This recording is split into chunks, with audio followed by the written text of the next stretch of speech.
ഇനി ഒരു കൗതുക വാർത്തയാണ്. കൗതുകമുണർത്തുന്നത് മറ്റാരുമല്ല, ഒരു പശുവാണ്. സാധാരണ പശുക്കൾ പുല്ലും വൈക്കോലും ഒക്കെയാണ് ഭക്ഷണമാക്കാറുള്ളത്.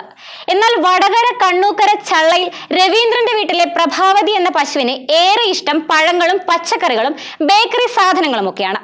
വളരെ വ്യത്യസ്തമായ ആ പശുവിന്റെ വിശേഷങ്ങൾ നമുക്കൊന്ന് കണ്ടുവരാം.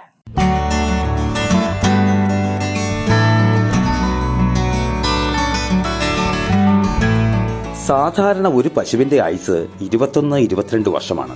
എന്നാൽ പ്രഭാവതിക്ക് വയസ്സ് 37 കഴിഞ്ഞു. രവീന്ദ്രന്റെ അമ്മയ്ക്ക് സഹോദരൻ മണ്ടോടി കുമാരൻ നൽകിയതാണ് ഈ സുന്ദരിയെ.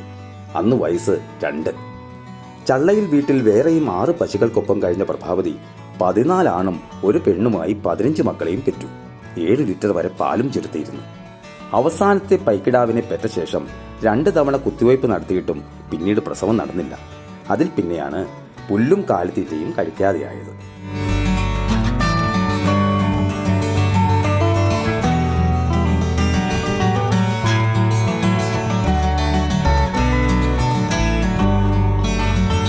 രവീന്ദ്രന് കടയുണ്ടായിരുന്ന കാലത്ത് പഴവർഗ്ഗങ്ങളും പച്ചക്കറികളും നൽകുമായിരുന്നു.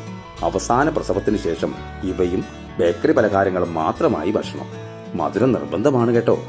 ഒന്നും കിട്ടിയില്ലെങ്കിലും ശർക്കരയെങ്കിലും വാങ്ങിക്കൊടുക്കണമെന്ന് രവീന്ദ്രൻ പറഞ്ഞു.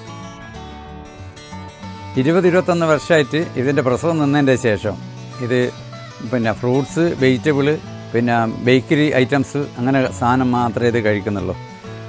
വേറൊന്നും ഇത് കൊടുത്തൊന്നുമില്ല.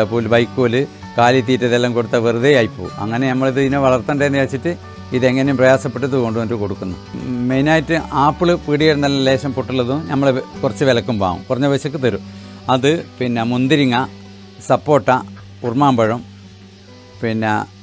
തക്കാളി, ഉരുളക്കിഴങ്ങ് അങ്ങനെ കണ്ട സാധനമെല്ലാം കഴിക്കും.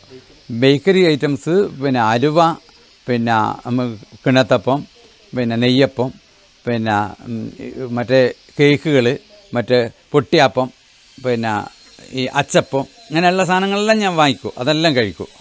പുല്ല് തൊടൂല. പുല്ല് എന്ത് നിങ്ങൾ മുന്നേ വർഷം തലോള് തിന്നൂല. എയ്ഡ്സ് കൺട്രോൾ സൊസൈറ്റിയിലെ താൽക്കാലിക ജീവനക്കാരനാണ് രവീന്ദ്രൻ. കടകളിൽ നിന്ന് ഒഴിവാക്കുന്ന പഴങ്ങളും പച്ചക്കറികളും ശേഖരിച്ച് വീട്ടിലെത്തിക്കാൻ തന്നെ ഓട്ടോ ചെലവ് ഏറെയാണ്. ഇതിനു പുറമെ ബേക്കറി സാധനങ്ങളും വാങ്ങണം. പാലില്ലാത്ത പശുവിനെ കൊണ്ട് വരുമാനമില്ലെങ്കിലും പോറ്റാൻ തന്നെയാണ് രവീന്ദ്രന്റെ തീരുമാനം.